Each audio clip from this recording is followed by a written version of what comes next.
Well, for MECT 225, one of the experiments we do is a tensile test on these dog bones that we printed on our 3D printers.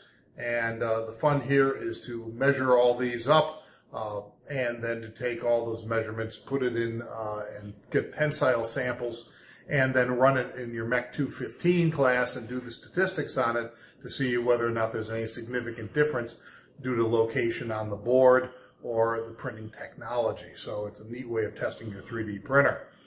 And these are the dog bone, the D638 samples, and they're normally done with metal, but we can do them with plastic as well.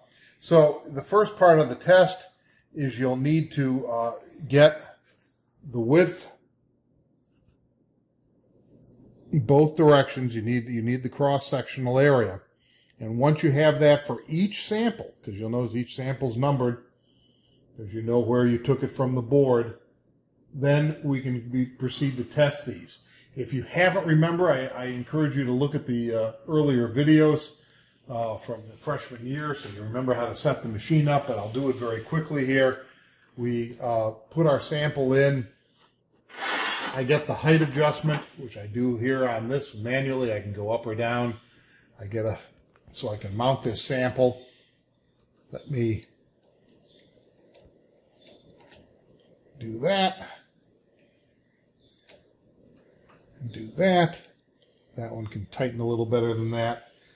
And just reach in here for the piece. Remember, do not over tighten or there will be tears.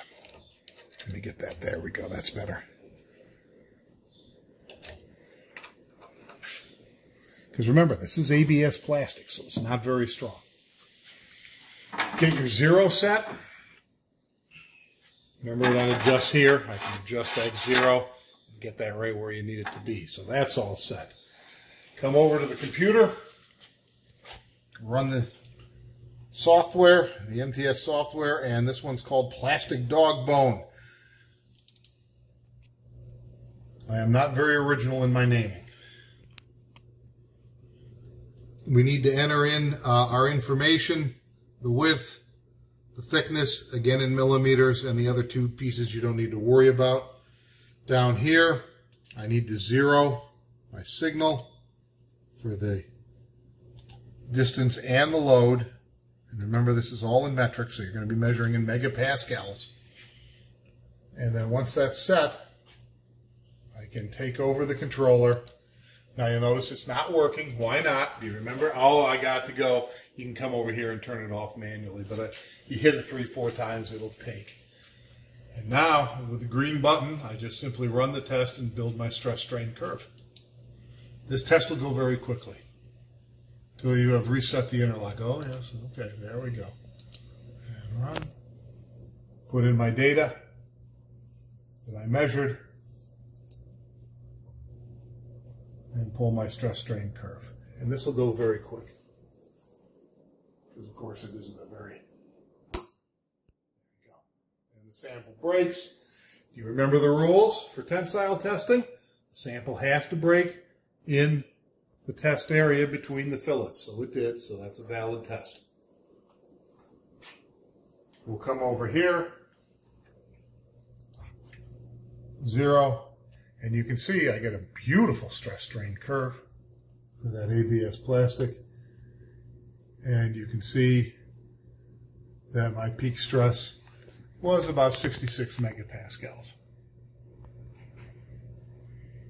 And I can do this on all the samples, and then you can run the data through your statistical programs in MECT 215 and get some idea whether or not you're happy with the data or not. But I think you will be.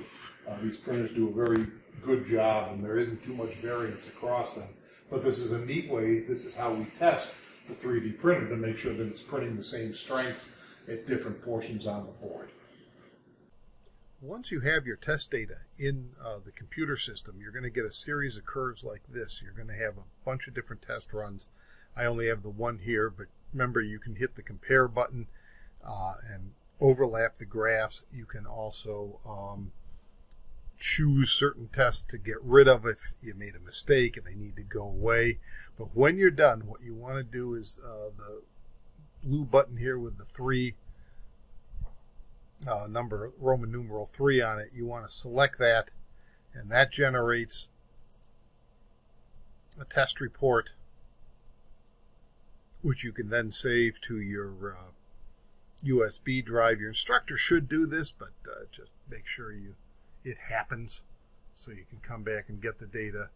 And this creates an Excel file, and that Excel file then is available for you in the on the Blackboard page or wherever we put it for you, so you can go grab it and do your report, because it'll have the figures and the raw data, so you can make your analysis. You can see it's opening Excel here on my home computer, and